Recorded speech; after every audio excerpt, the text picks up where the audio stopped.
our fire chief from San Francisco, Chief Hayes White, come forth and talk to you about some of these events and the fire department's role. Thank you. Happy to report that a little later today aboard the USS Macon Island, we will have 30 members from the San Francisco Fire Department learning from the best. We're learning shipboard firefighting. We will be below the deck, and we will also have some of our members on the flight deck learning about aircraft rescue firefighting. Similarly, and I won't be able to stay the whole day today because soon I will be headed over to Treasure Island, which was a former Navy shipboard firefighting school.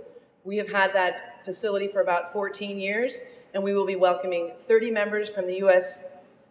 Marine Corps, 20 members from the U.S. Navy, 10 members from the U.S. Coast Guard, where we will then partner with them and cross-train them in USAR techniques, structural collapse scenario, with breaching, technical rescue, and high and low angle rescue being demonstrated and displayed. We will also be having some of our U.S. Navy personnel on ride-alongs with our members on our ambulances and fire engines and trucks this week to continue with that cross-training. The relationships that exist on the ground between civilians and between our first responders really will help to dictate our success in tackling not just our response, but our recovery. And this is why last year in my district, in the heart of North Beach, which I hope many of you will have a chance to visit, we set up a coordinating council. And this is a council made up of local residents, neighborhood associations, merchant groups, churches, nonprofit organizations, city officials, and first responders. Those strategic lands at the Golden Gate, the hills right behind that helicopter there, are now part of the Golden Gate National Parks. And that happened 40 years ago when the Army decided that those lands were no longer necessary for national defense.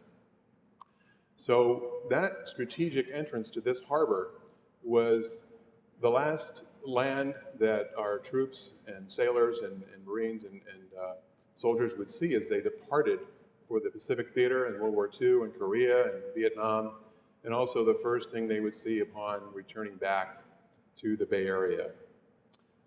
So between the Presidio and the Marin Headlands, we now have wonderful parklands that have been converted. Because a military conflict with China would be catastrophic for both nations and indeed for the whole region. So we want to avoid that. I believe the best way of avoiding that is by continuing to maintain a strong naval presence in the region, and by having an unambiguous commitment to doing that.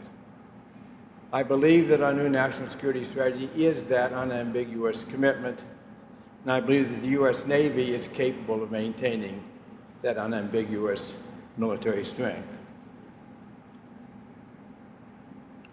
As we sit here this morning aboard the USS Macon Island in San Francisco Bay, looking out to the Pacific, is it easy to believe that the United States is in fact a Pacific power, and that to keep it that way, we will maintain the best damn Navy in the world?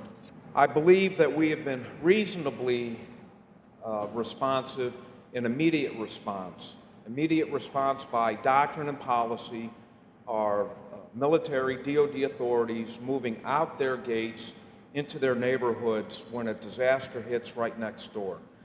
I mean, that seems to make sense. We have good relationships at our bases and stations, and the ability to roll out and assist is something that you would expect to work out pretty well.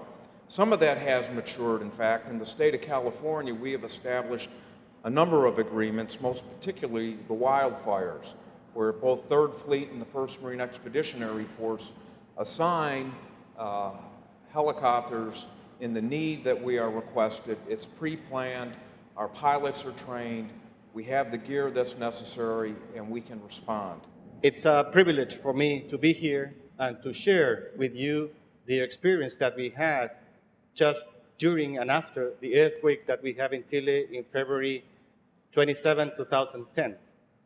Most of the lessons learned that I'm going to show you here to you, it's part of your concern, and I'm very glad you are taking that in account. We move the Army inland next, the Navy in the coastal communities and in Juan Fernandez Island, and the Air Force making an air bridge, providing the aid to the most affected area, which is Concepcion. Next, please. In Juan Fernandez Island, it's a very small island, only 1,000 people living there, but was completely destroyed. Navy arrived there 24 hours after the first wave came in. Next, please. That's what we found when we arrived in there, was debris everywhere. Next. And as you can see, that was the port and the square before, one click, and that was after. Relationships are all about communication and mutual respect, which we covet with our cooperating agencies, and especially in the DoD realm. We do that through training and meeting together. One of our things we're very proud of is on an annual basis we get together and we conduct a 3-day training exercise, as well as squadron level training. So for example, the first day of the training is simply a telecon exercise, making sure that when my emergency command center picks up the phone, that they're actually talking to the senior watch officer, whether it's Navy or Marine Corps. And we have good phone cons. The second is an executive level or leadership briefing, usually held at Miramar, and we discuss our local letters of agreement, what they can and cannot do, how we stay within the box of DISCA and IR, and what the expectations are of each agency.